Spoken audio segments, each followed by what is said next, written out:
semua. Mari. Yang hormat Kepala SDMI 1 Purwadi, yang hormat Ibu SDMI 1 Purwadi. Nah, di sini saya akan mengatakan pengembangan TK Adaptif dalam pembelajaran. Nah, seperti yang saya sudah dilakukan di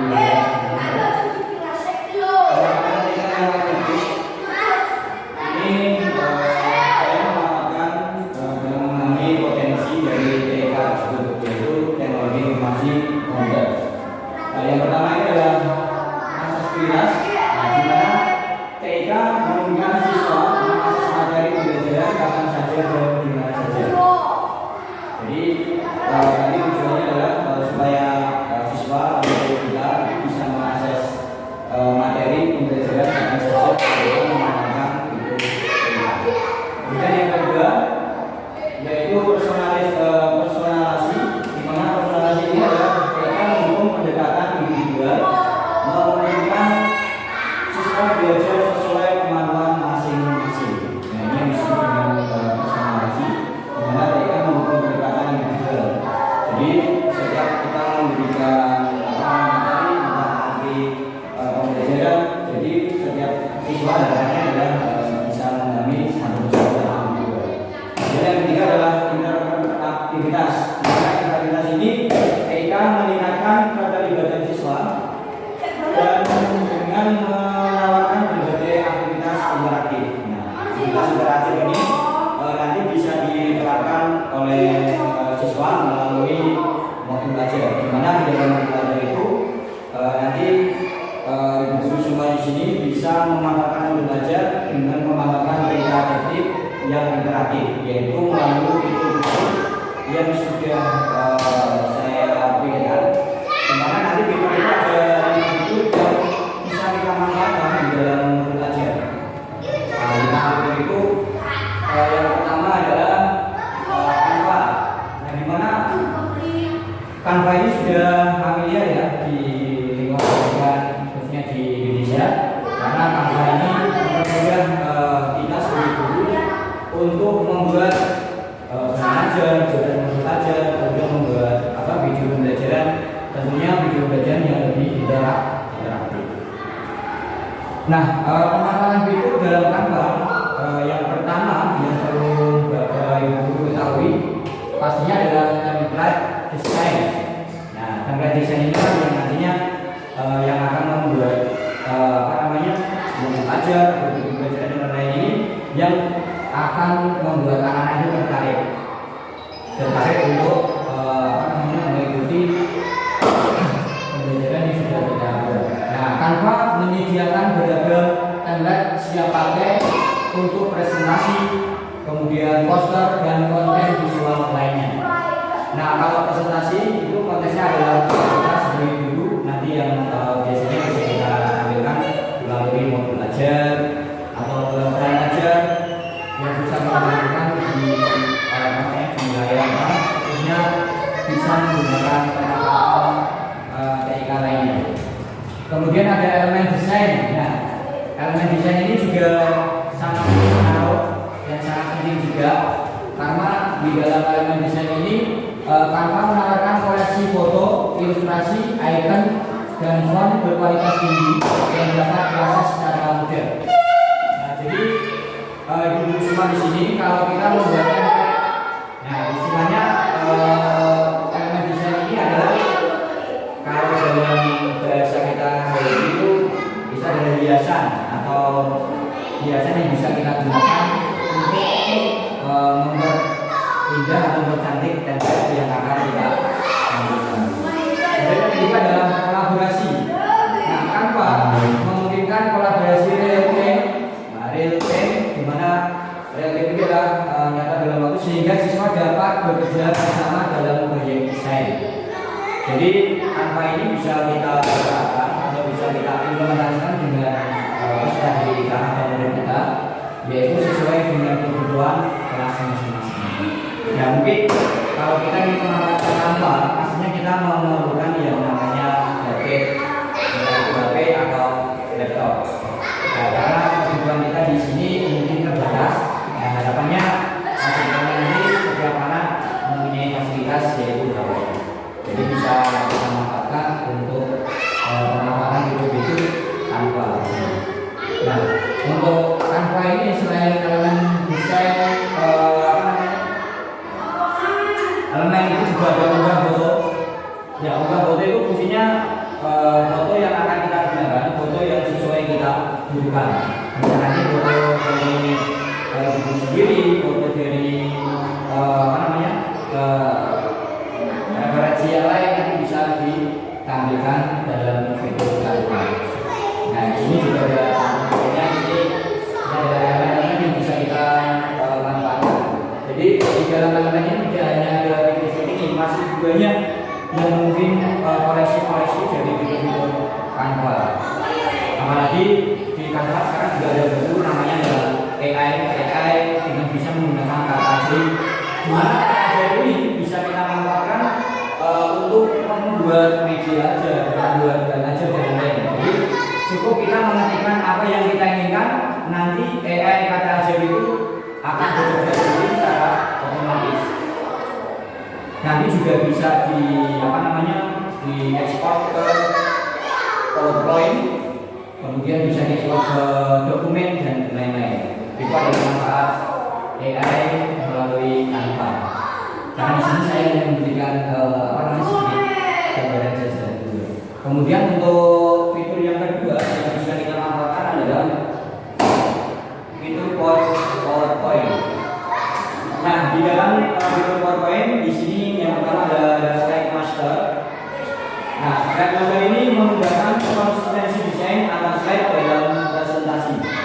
Nah, sebelumnya saya akan menjelaskan dulu PowerPoint ini adalah bisa kita gunakan dalam keadaan offline.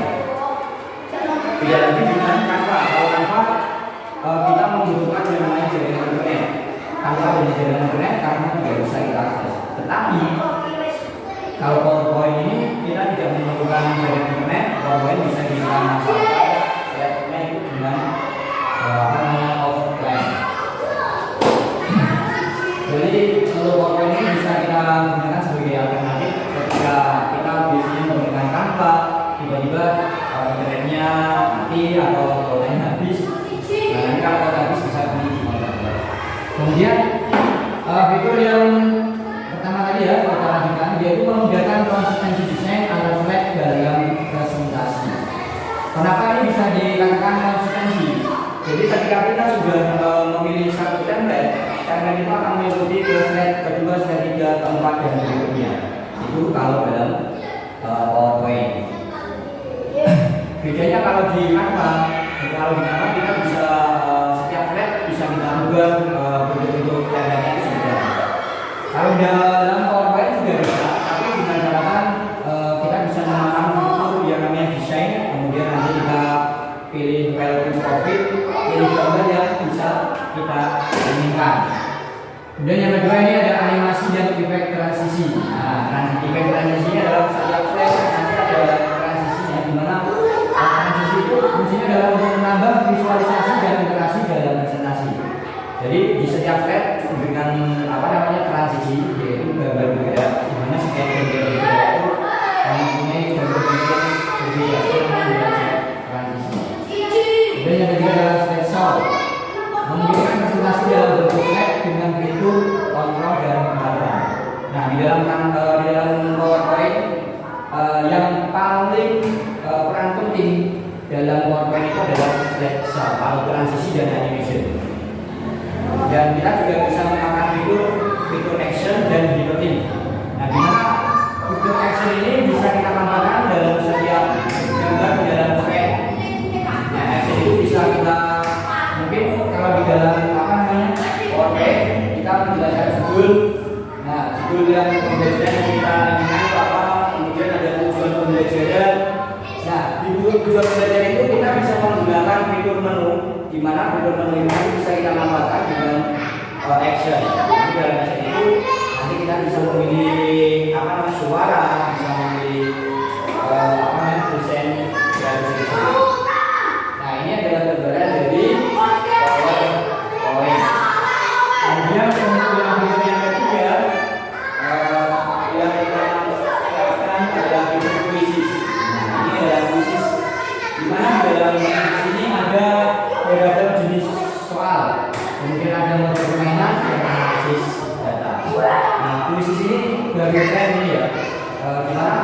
bisa kita gunakan sebagai asesmen awal. Selain itu juga bisa kita gunakan sebagai asesmen sumatif untuk penentuan pembuatan. Nah, yang pertama adalah beragam jenis soal. Nah, di dalam kuisis itu ada macam-macam soal yang bisa kita manfaatkan. Kita juga bisa membuat soal sendiri melalui kuisis. Tapi apabila kita merasa waktunya kita nggak punya waktu untuk membuat atau membuat soal, kita bisa memanfaatkan soal-soal yang ada dalam kuisis itu dengan memanfaatkan soal-soal dari yang dibuat oleh teman-teman yang sudah ada dalam kuisis itu sendiri. Misalnya ada yang berbagi soal, kita bisa memanfaatkan link tersebut, bisa kita katakan soal ini. Kemudian yang kedua adalah model permainan. Nah, di dalam kuisis ini soalnya itu ada beberapa model permainan. Nah, kuisis ini memungkinkan siswa untuk belajar melalui permainan, meningkatkan keterlibatan dan motivasi. Nah, itu adalah kuisis. Kemudian yang berikutnya adalah analisis data. Kuisis menyediakan data analisis yang membantu guru memantau kemampuan siswa dan mengidentifikasi area yang perlu ditingkatkan. Jadi di dalam di sini kita bisa menggunakan sebagai asesmen awal, di mana tujuan dari asesmen awal itu kita bisa melihat kemampuan dari peserta didik. Jadi ada kemampuan yang rendah, sedang dan tinggi. Jadi kita nanti bisa mengklasifikasi yang rendah, nanti kita bisa berikan materi yang sesuai dengan kebutuhan murid. Yang sedang juga sama juga dengan tinggi. Nah, ini adalah fitur-fitur dari kuisis. Mungkin nanti beberapa di sini bisa memanfaatkan fitur kuisis, yaitu melalui Google aja. Jadi cari kuisis, klik, nanti bisa mendaftar menggunakan email masing-masing. Apalagi kalau menggunakan email belajar ini juga bisa. Ini adalah fitur kuisis. Kemudian untuk fitur yang berikutnya, ini yang keempat adalah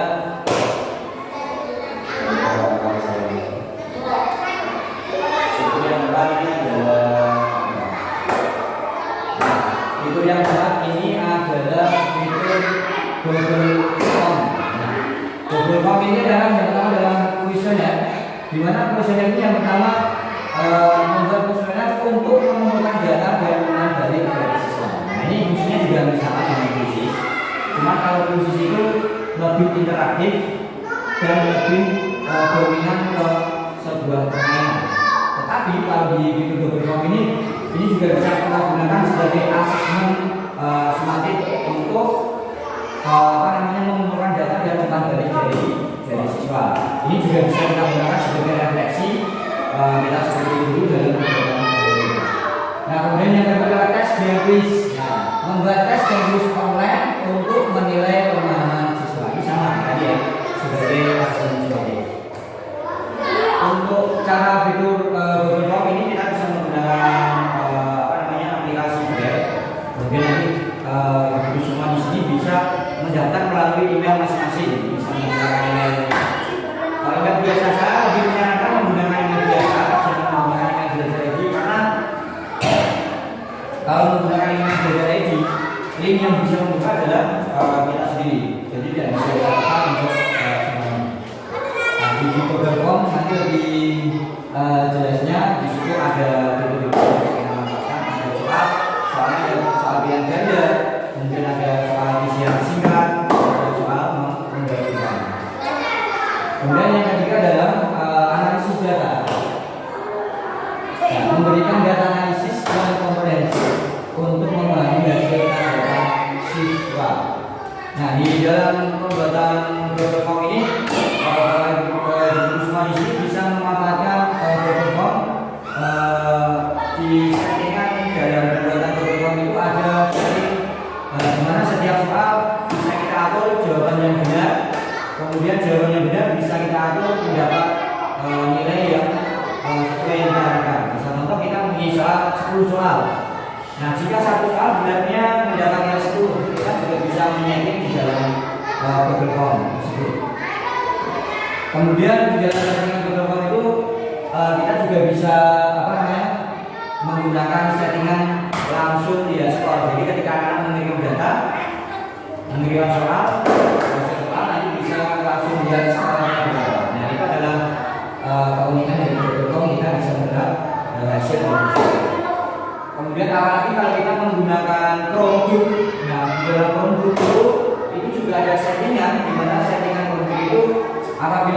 mengerjakan menggunakan program itu tidak bisa keluar dari program tersebut karena sudah ada settingan. Jadi tidak ada indikasi anak itu mau mencari jawaban dari itu tidak bisa karena sudah ada settingannya. Itu dengan catatan kalau kita menggunakan Word karena di sekolah kita belum ada produk, jadi bisa menggunakan dengan. Nah ini adalah fitur dari Google. Nah ini yang terakhir yaitu adalah YouTube. Nah YouTube ini mungkin sudah tidak asing lagi dan sudah familiar, bahkan ini juga sebagai sumber referensi di mana YouTube ini bisa sebagai sumber referensi yaitu video pembelajaran, kemudian diskusi interaktif dan daftar besar. Nah untuk video pembelajaran ini YouTube menyediakan akses ke berbagai video edukatif yang dapat digunakan sebagai sumber belajar. Kita bisa menggunakan sumber belajar melalui video pembelajaran yang ada di YouTube. Kita bisa mencari untuk apa yang diinginkan pasti disediakan oleh YouTube dan bisa menjadi sumber referensi sumber belajar yang kita inginkan sesuai dengan kebutuhan kita. Kemudian yang kedua adalah diskusi interaktif. Nah, siswa dapat berdiskusi dan berinteraksi melalui kolom komentar pada video YouTube. Nah, ini sebenarnya belum efektif ya. Jadi ketika Bapak di sini mempunyai video, kemudian juga di YouTube, kemudian nanti bisa video itu bisa dikirimkan ke anak-anak dan anak-anak bisa mengomentari video tersebut. Jadi ini bisa digunakan sebagai diskusi dan interaksi melalui kolom komentar yang ada pada video. Kemudian yang ketiga ini daftar.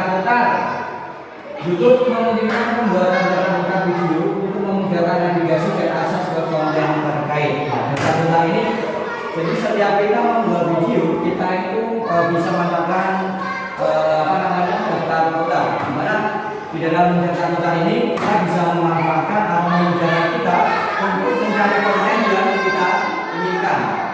Apalagi dalam video pembelajaran, setiap kita membuat video pembelajaran, misalnya contoh untuk yang pertama kita masuk dalam daftar, kemudian nanti membuat video pembelajaran yang kedua dimasukkan dalam daftar kota. Jadi nanti baru di sini tinggal klik daftar kota, nanti videonya sudah sesuai dengan yang sudah diupload. Jadi yang diupload itu adalah fungsi dari nah, yaitu adalah 5 fitur yang sudah saya katakan di sini. Kemudian integrasi fitur TIK. Nah, jadi dari 5 fitur itu bisa kita integrasikan melalui apa saja. Satu pembuatan materi, kemudian sebagai bahan presentasi, kemudian evaluasi, pengumpulan data dan pembelajaran tambahan atau sebagai sumber belajar. Nah, di mana yang pertama adalah pembuatan materi. Gunakan Canva untuk membuat materi presentasi yang menarik dan informatif. Jadi Canva ya. Kemudian dari Canva itu informatif dan interaktif. Tetapi setiap bulan atau setiap masih ada kekurangannya. Kekurangan dari Canva adalah kita harus menyediakan jaringan internet. Kalau tidak ada jaringan internet, fitur Canva bisa kita akses atau tidak bisa kita gunakan. Kemudian yang kedua adalah presentasi. Nah, presentasikan materi dengan PowerPoint untuk menambahkan animasi dan interaksi. Dimana di dalam PowerPoint tadi sudah saya jelaskan, PowerPoint itu adalah media presentasi keren. Ini kaitannya dengan Canva itu hampir sama. Cuman untuk presentasi PowerPoint ini adalah bisa kita gunakan dalam keadaan offline. Jadi kalau kita tidak menyediakan internet, jadi kita bisa memanfaatkan fitur PowerPoint. Kemudian yang ketiga adalah evaluasi. Nah, evaluasi ini bisa kita gunakan melalui quizzes untuk membuat quiz interaktif dan memantau pemahaman siswa. Karena di dalam quiz ini interaktif sekali ya bagi siswa di sini. Karena apa? Ketika di dalam permainan Canva dalam quizzes, dalam permainan quizzes yang interaktif, jadi ketika anak sudah mengikuti anak yang mengikuti game quiz. Jadi anak itu akan mengerjakan soal di mana yang menjawab pertanyaan yang paling cepat dan benar itu nanti nilainya yang paling tinggi. Jadi saling kejar mengejar. Jadi juga ada rating yang paling tinggi itu siapa yang akan terkawan di dalam kursus tersebut. Karena di dalam kursus ini sudah ada nama-nama yang sudah mereka data. Nanti ada nomor 1 siapa, nomor 2 siapa. Jadi urutannya ratingnya itu sudah ada berdasarkan dengan jawaban dari anak tersebut. Kalau jawabannya ini benar, berarti anak tersebut akan menjadi rating yang pertama. Kemudian yang keempat adalah pengumpulan data. Nah, pengumpulan data ini kita bisa menggunakan beberapa tadi ya, pengumpulan balik dan data tentang pembelajaran siswa.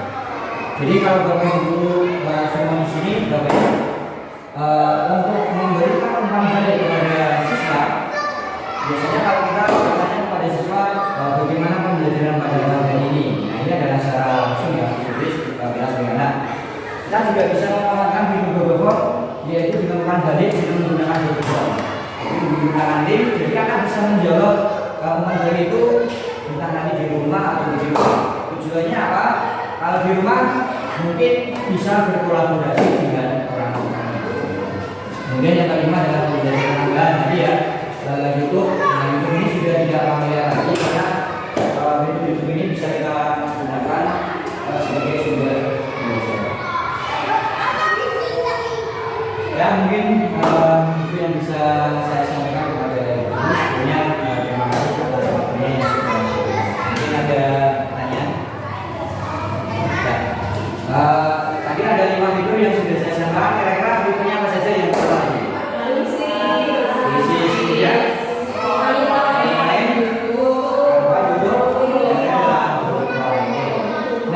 Kenapa tujuan dari saya memakan itu nanti bisa kita manfaatkan di belajar. Misalnya di dalam belajar itu awal kita menggunakan SPG misalnya. SPG-nya adalah mungkin seperti kayak menyanyikan lagu Pancasila, nanti ada kayak pemilihan nanti di dalam belajar itu bisa kita sematkan link YouTube-nya. Nah, jadi kita sudah memanfaatkan fitur link YouTube. Nah, kemudian untuk pengamatan sebuah video pembelajaran, kita bisa menggunakan dengan fitur Canva. Nah, jadi kita sematkan link Canva, misalkan kita mengamati sebuah video tentang si baca ya melalui link Canva. Nah, jadi kita nanti bapak guru bisa membuat video pembelajaran itu melalui Canva. Kemudian linknya bisa disematkan ke dalam belajar. Nah, PowerPoint ini bisa kita gunakan sebagai bahan presentasi ketika kita mau melakukan pembelajaran. Presentasi bisa kita menunjukkan urutannya pertama dulu A, kemudian yang berikutnya adalah seperti menyanyikan lagu nasional, kemudian persepsi, kemudian kegiatan yang pertama tidak inti, nanti ada yang lain itu adalah sebagai bahan presentasi. Kemudian Google Form bisa kita manfaatkan sebagai evaluasi. Ya, jadi kalau kita membuat soal lebih interaktif, kita melakukan TIK biasanya kalau kita